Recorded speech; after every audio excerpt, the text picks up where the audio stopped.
Guys, introduce yourselves, who you are and what you do. Hi, I'm Sam. I'm from Fading Grey. I'm the vocalist. I'm Matt. I'm the bassist from Fading Grey.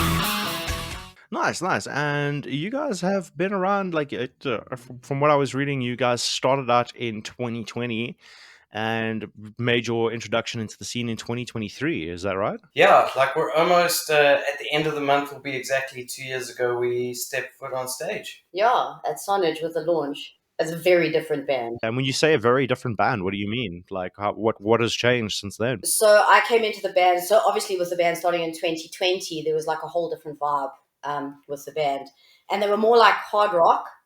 And when they first started, I wasn't the vocalist. It was another dude, and Matt was always sending me like clips, like, "Hey, what do you think about this?" And I was like, "Do you guys have something special there? It's really cool." And it just like I was actually a little bit jealous of it. I was like, "Why didn't you ask me to be the vocalist?"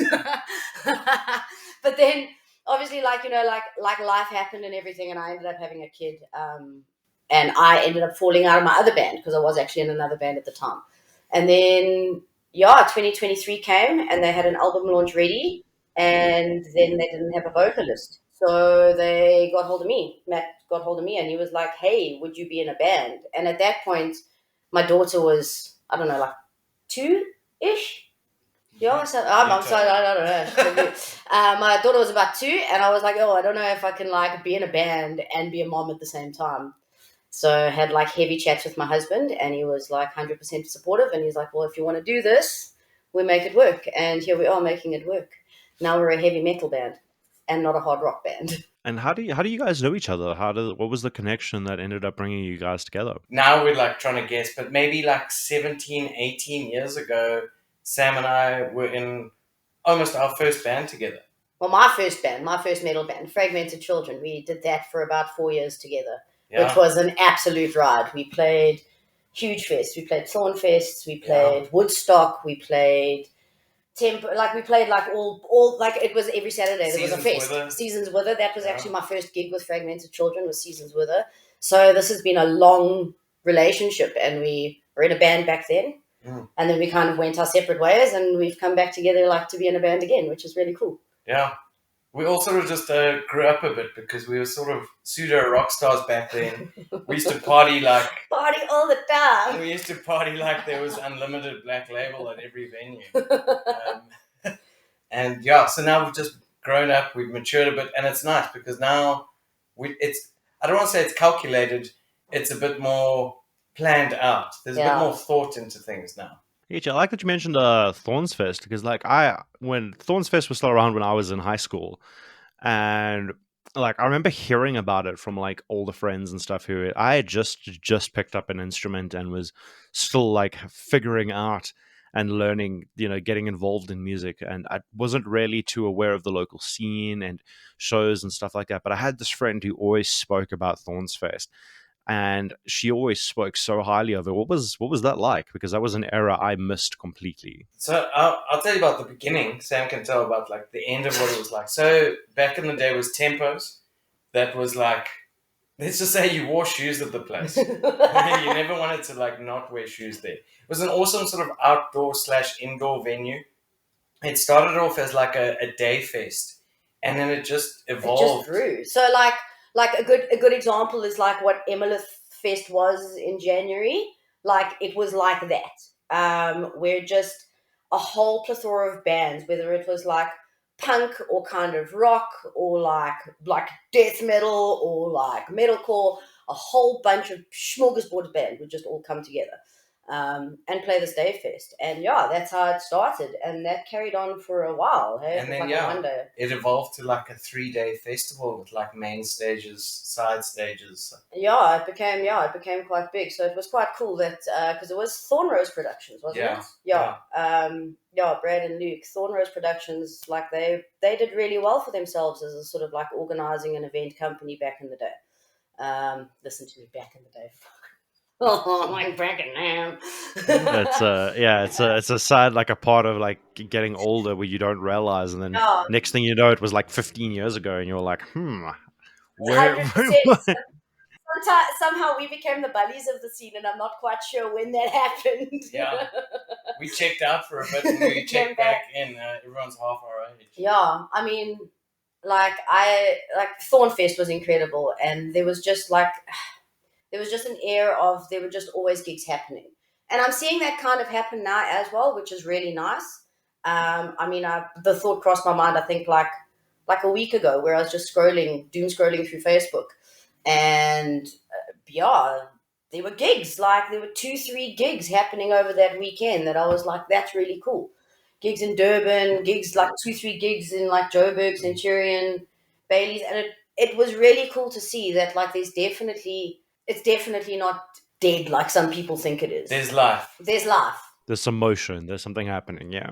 But there's always been something happening, and I think that's something that I said to Matt as well when we came into this band. He's like, "Oh, we want to bring the scene back," and I thought about it because obviously, him and Justin, our other guitarist, he's also been in the band for like a while, or in the band scene for like a while. That's how we all know each other. Is that it never really went away. Like I played in a band interim to Fragmented Children and Fading Grey and that band there, and I'm like, it never really went away. It was just different. Something I really miss now that we had sort of when I was in Aimed at You is the South African Metal Music Awards. You know, and I think there's this era of like the organizers that ran that they were like hot shit back in the day, you know, and they've all grown up now and like carried on. And it's not to say that people don't carry on with that stuff either. It's just that like life happens, dude. You know, as far as I know, Sash was the one running the SA Metal Music Awards at the end of it. So we can't pile everything onto like one chick. She's doing the most, you know. And I just think there needs to be more in a sense of like the community of like the organizers coming together and people like willing to put in the capital to put on shows. And I'm seeing it more. One of my like theories is that there a lot of the people who were doing these things, like you said, they moved on. Like with life happens, and there was no one to take the torch. There was no one to like. There was a vacuum, and no one filled it. So Yeah. those things kind of just fell away. Whether it just so happened that it was just an inopportune time. Like, you know, a lot of these things fell away when COVID hit, and there was no one to sort of take the torch, and it ended up like falling away completely. There's a lot of guys who are doing their absolute best to make things, you know, bring a return to things, bring a sort of a resurgence. And like you said, you can see that there's more shows happening, there's bigger events Yeah. happening, there's more media surrounding it, which is great.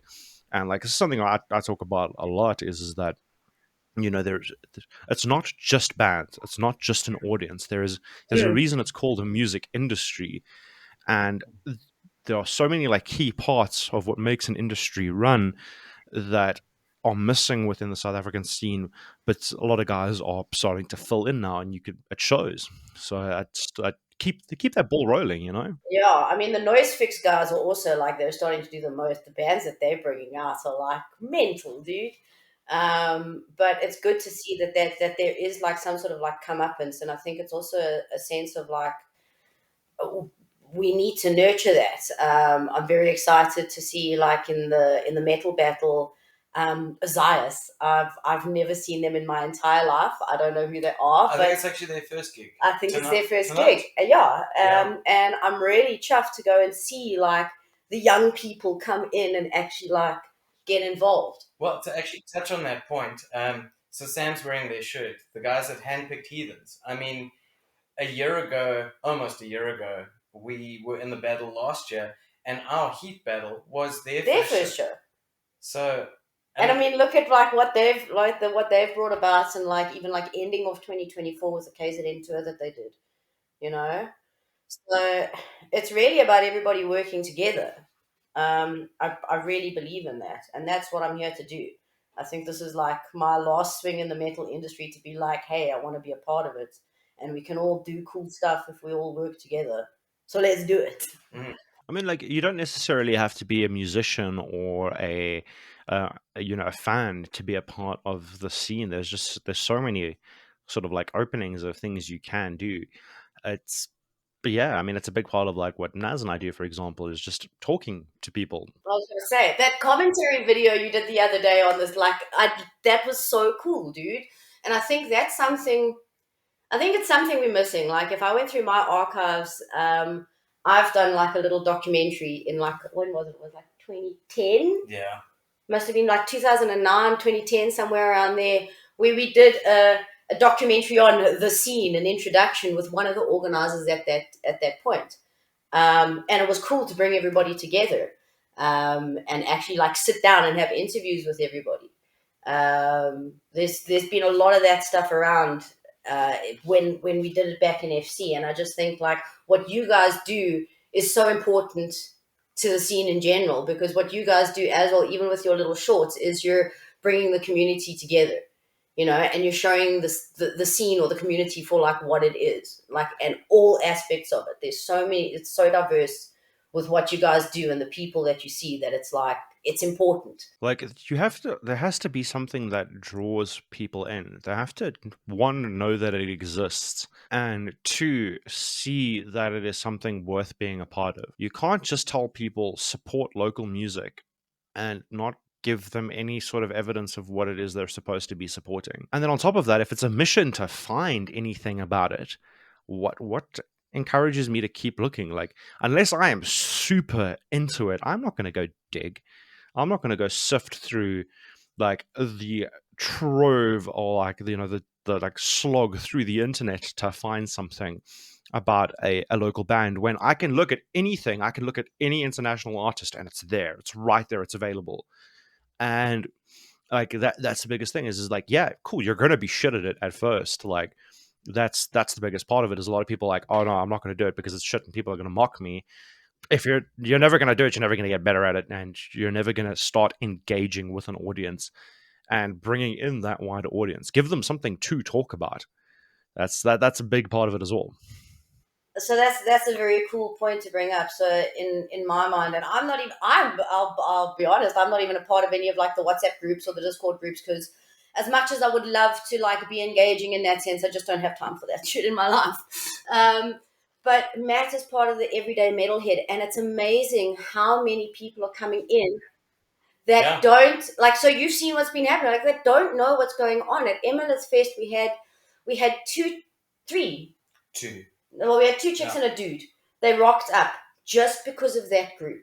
And they, like, I could see they were so overwhelmed, and they were like, they didn't know what was going on. But a big thing was they came to the gig. mm, This chick was like, I'm scared, I'm not going to a gig, but they came. And when they did, like Matt was actually like kind enough to actually like, here's your first ticket to your first Metal Fest, which I think like a little gesture like that makes a big difference. Um, and it got people to the show. But then further to than that, they got there. They came up to me, hey Sam, how are you doing? And I'm like, I felt a bit like, am I supposed to know you? Like, so sometimes that happens. And I was like, do I know who you are? They're like, no, this is who we are. And I was like, oh, you're the chick that we got the ticket for. Friggin' amazing meeting and everything. Then saw them through the night. And then at one point they came up to us and they said, look, have you seen a Samsung phone anywhere? And I went, oh, no, this is your first metal gig and your phone's gone missing. And I know what the perception is of metal people and stuff anyway. And like, and I just thought, oh, you know what? That's actually really cuck. But true to the way that Sonage is, they found the phone, they got hold of everyone. They said, and through the Metalhead group and everyone, we found this chick and we got her phone back to her. I'm like, bro, yeah. that's what we need to be teaching people, is that when you come in for the first time, is that we're not all that scary. I mean, we are, but we aren't. I just want to quickly say, so like what I love, and my wife describes it so well. So 3 years ago when we met, she'd never been to a metal show or anything. very open minded, came through. I mean, she's at every show. She sells our merch for us, all that sort of stuff. She's the biggest advocate of the band now to anybody and everybody. And I love her phrase of you can go there as a woman and your ass never gets grabbed. And it's the most welcoming community ever. And I just stand back and I thought, I didn't even tell her to say that. That's just Mm. how it comes across, that she feels safe and everybody like it is. It's just that it's so weird. Metalheads are bad, evil people. But to me, they're like the most down to earth, gentlest people I've ever met. I think like a lot of like these days is that that stigma is like that perception is largely falling away. Like I think it's like you know there are certain things where like a lot of like heavier music is hitting the mainstream. I mean, you look at a band like Knocked Loose, and yes, that is an international band, but they have leaned into getting heavier as they've gotten more popular, which is the total reverse of what usually happens. I'm purely an advocate for make whatever fucking music you want, whatever works for you, whatever you feel like making. And they are doing that. And like, think about how many kids they introduced, like, with especially with the Jimmy Kimmel thing. Like, I'm sure you saw the Jimmy Kimmel thing. That was like a milestone in metal history. A band as heavy as Knocked Loose on Jimmy Kimmel. And think about how many people got introduced to it. And you think about how you got introduced to that type of music where you might not have enjoyed it at first, but it did strike a chord with you. And like, I try and explain this to a lot of people is that you don't just get into metal. It's not something you listen like you hear once one day and you're like, "Ooh, yes, fucking Cannibal Corpse, let's go." It usually starts off as like, I think for me, I was in like grade 8. I was like 14, and someone handed me a CD that they'd burnt, and it had Evanescence, Bring Me, no, Breaking Benjamin, and Killswitch Engage on it. And I remember, and Bullet for My Valentine. Sorry. I remember Bullet for My Valentine and Killswitch being a little bit too heavy for 14-year-old Marcel. But Breaking Benjamin and Evanescence were sick. And I slowly but surely started listening to more of the Bullet for My Valentine stuff. And to this day, I'm now a diehard Killswitch fan. And it progressed. And and it's not for everyone. That's also another thing that people need to understand is that you can like whatever you like. Okay, if you like metal, that's cool. If you don't, that's also cool. So there's a really cool point in that is that like the way that I am, and it's really cool because I saw Matt from Sunken State put up a post the other day of like really jazzy stuff he was listening to in his car. I'm a metalhead because it's the lifestyle I choose, not because it's the music I listen to. If you had half an idea what I have in my ears while I'm like doing spreadsheets, like sometimes it's metal, but sometimes it's like plinky plonk piano music. Like, I'm a metalhead like as a lifestyle choice, not just because of the music I listen to. It sometimes shocks people that I'm a diehard J-pop fan. Um, like Do I you really? fucking love yeah, I fucking love Yosobi and I love the woman to bits. I love Ado. I Yeah. love a lot of like J-pop stuff. Um particularly and it doesn't make me any less of it doesn't detract from my love for metal music. God, some of the Yeah. pits at a Yosobi show put metal shows to shame. And which blew my mind, to be honest. Really, the energy in those crowds was something else entirely. But at the end of the day, it's what's relatable to you. If metal is Mm, relatable to you, then by all means, listen to metal music. And if it's not, so be it. But a lot of people don't get that it's that kind of a journey. Like I said, you don't just dive into the heaviest, the deep end on the first try. I mean, some people do, but Yeah. it's not generally how it works.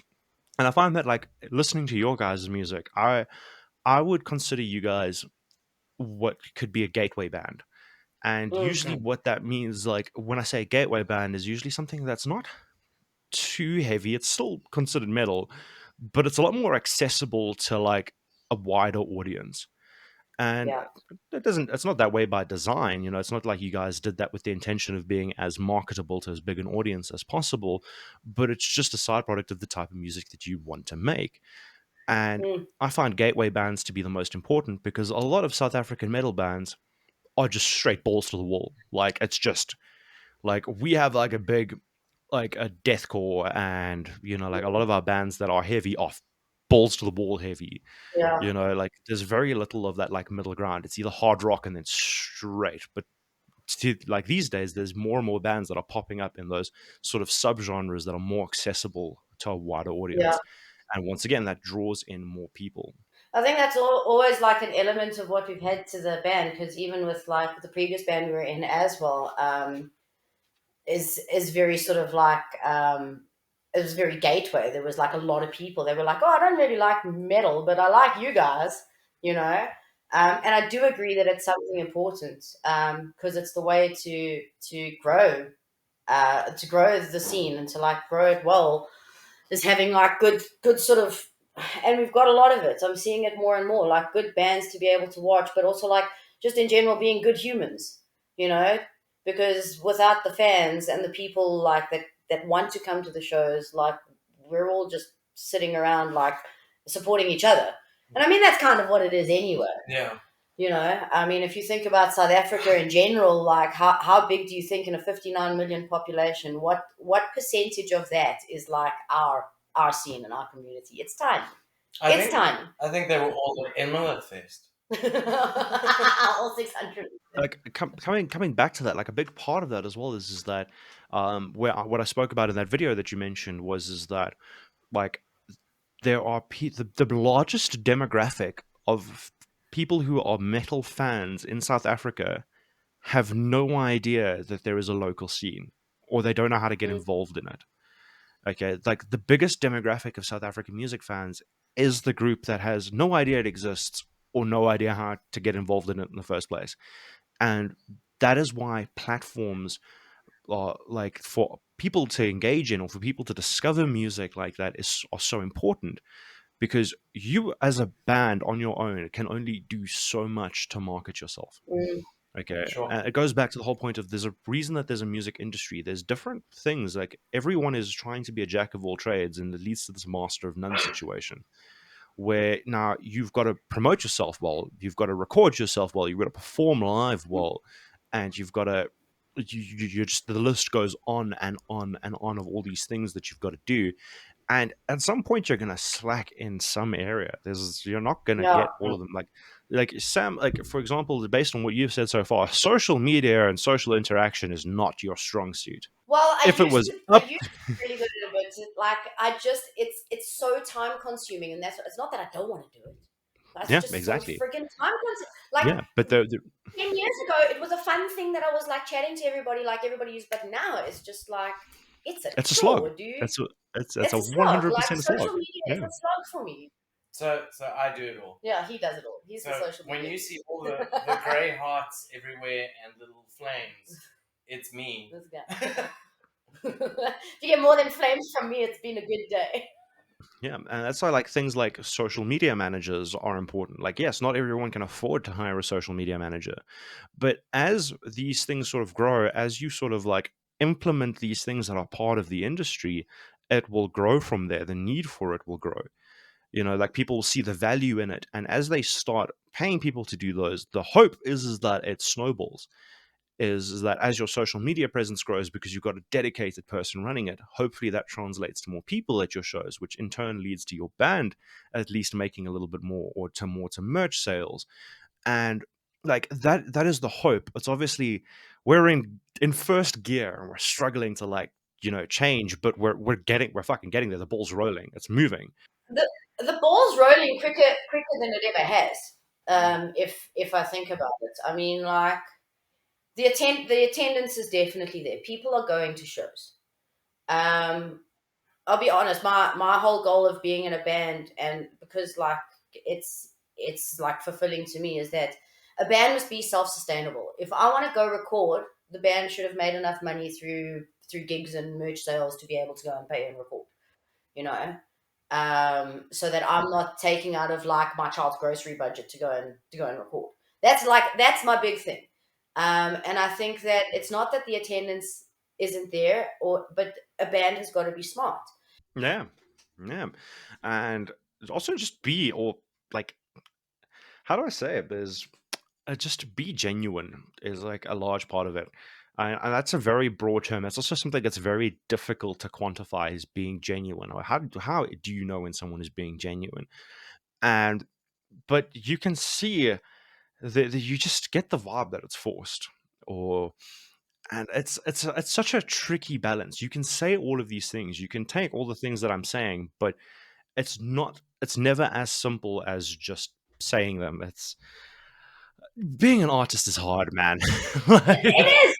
It is because also like at the same token, like there is really like a fine balance between being like personable to the people, but then being able to like go and have your evening, and like have your chill with your mates and stuff like that. sweet guys. Where like and on that note, where can people find you? Where can people find your music? On social media. I'm not the one doing it though.